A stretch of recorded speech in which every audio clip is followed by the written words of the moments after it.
Agora, complementando então, tudo que a gente já falou sobre referências, nós vamos apresentar alguns exemplos que não foram contemplados nessa primeira parte, né, quando nós estávamos apresentando os elementos, como é que nós vamos organizar esses elementos, como nós vamos identificar.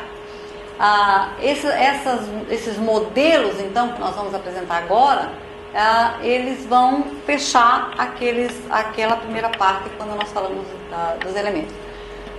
Então, a primeira questão que a gente está colocando aqui, a gente já falou, com relação a monografias. Para a BNT, monografia é aquilo que não é seriado. Normalmente no meio acadêmico a gente fala monografia é um trabalho de conclusão de curso, né? O próprio TCC. Para a BNT não, monografia é um conjunto de documentos, tá? Que diferem do seriado, daquilo que não é periódico. Então, monografia pode ser um dicionário, um atlas, um manual, o próprio livro, uma tese, uma dissertação, um TCC. Então, todos esses documentos são categorizados como monografia, tá? Por que a gente precisa entender isso? Porque nós vamos observar agora nos exemplos que as referências de periódicos, elas diferem das referências monografia, tá? Então, daí a necessidade da gente entender um pouquinho essa distinção. No primeiro exemplo, nós temos então uma monografia, ou seja, um livro, tá? Um livro cuja referência foi feita do livro no todo. Por que eu estou também frisando isso? Porque mais adiante nós vamos ver a referência de parte do livro, né? Ou seja, capítulo do livro, que difere da referência do livro no todo. E este livro, ele tem indicação de autor e tem indicação de outras responsabilidades, tá? A norma diz o seguinte, nós falamos até agora, quando o autor principal, o autor da obra não está claramente marcado nessa obra, nós podemos utilizar outras responsabilidades, que é o editor, o ilustrador, o organizador, para a responsabilidade principal da obra. Porém, se a obra tem um autor principal, ela tem um autor responsável pela obra, mas tem também outras pessoas que contribuíram, que participaram da elaboração dessa obra, nós podemos fazer a identificação dessas outras colaborações ou dessas outras participações, colocando essa informação na referência. E essa informação, ela virá depois do título, tá? Então, relembrando como nós apresentamos a referência, nós temos o primeiro elemento autor, o segundo elemento título. Nesse caso, se ele tiver outras participações, né, outras responsabilidades, essa responsabilidade virá então após o título, certo? Nesse caso, então, este exemplo, nós trouxemos um exemplo que aparece com certo destaque, porque ele está na folha de rosto, o papel do ilustrador. Então, o ilustrador, ele tem uma participação importante, tanto que ele apareceu na folha de rosto, né? Ele tem uma participação bastante relevante na obra. Por isto, eu fiz a indicação dessa pessoa, desse papel, na referência bibliográfica, tá? Ele é uma informação complementar, por isso nós não apresentamos naquele bloco quando nós apresentamos as informações essenciais.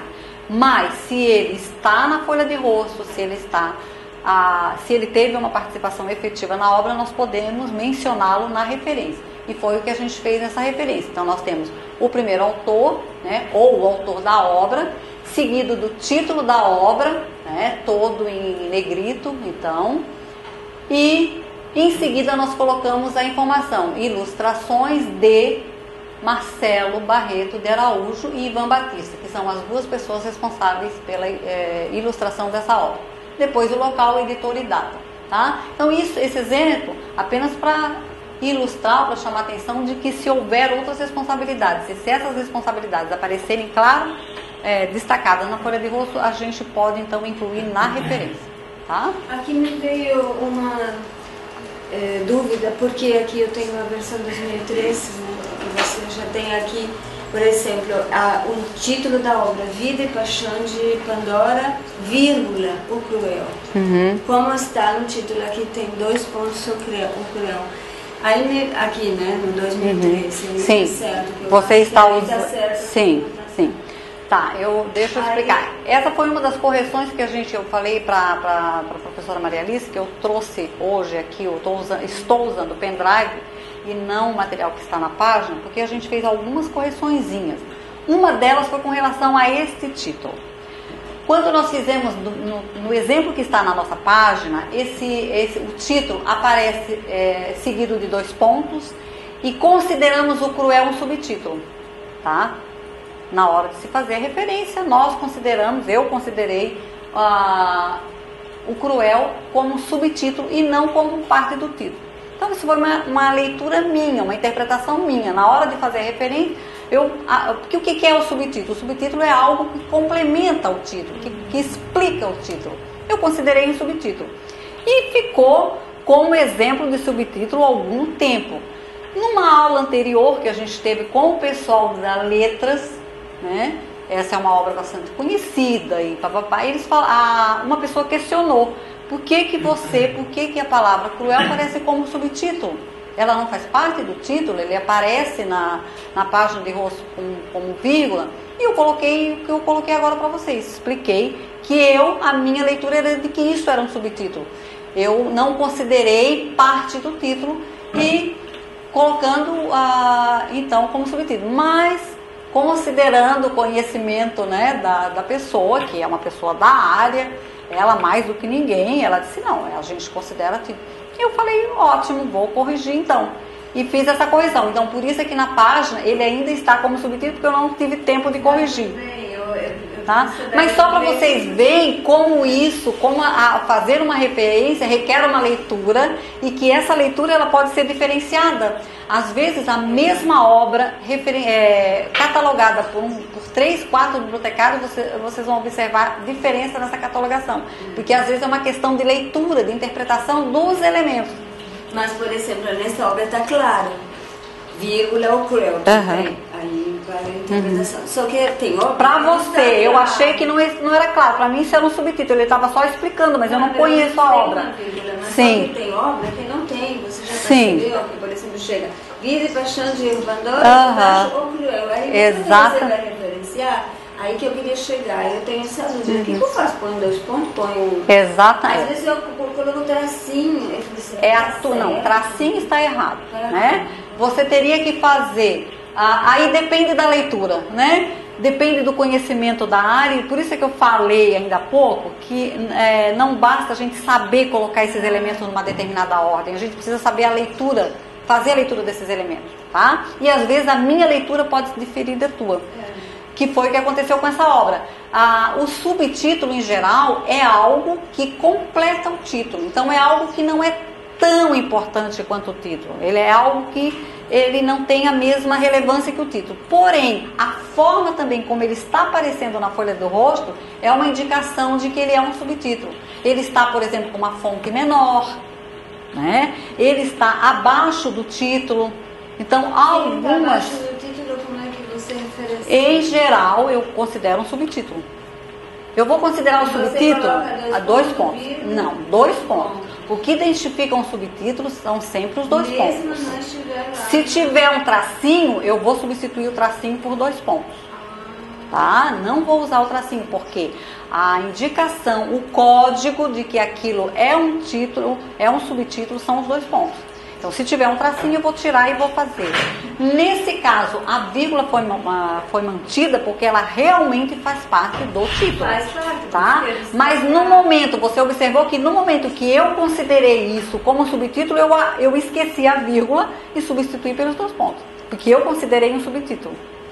Tá? Então, sempre que a sua leitura da obra identificar que aquilo é um subtítulo, você vai utilizar então 2 pontos, que são os 2 pontos que identificam o subtítulo. E aí o subtítulo ele virá sempre numa grafia normal, sem destaque. O destaque do negrito será sempre para o título, não para o subtítulo. Tá? Certo, pessoal, até aqui? Eu achei muito interessante, porque aí eu tive a oportunidade da gente ter essa discussão a respeito do subtítulo, né? Mas eu percebi primeiro aqui, por que esse cara? Depois que porque aqui eu fiz uma atualização ontem à noite. Atualizado porque é 2014. Mas a minha aula de segunda à noite, um dos meus alunos falou assim. Alguém já foi, né? O Edson me falou. Aham. Mas a vírgula e vai ser a continuação. O Edson me falou isso também. Foi exatamente. Eu achei muito bom porque essa discussão foi uma aula que eu fiz com uma turma grande e tinha o pessoal do curso de letras. Então eu digo, bom, né?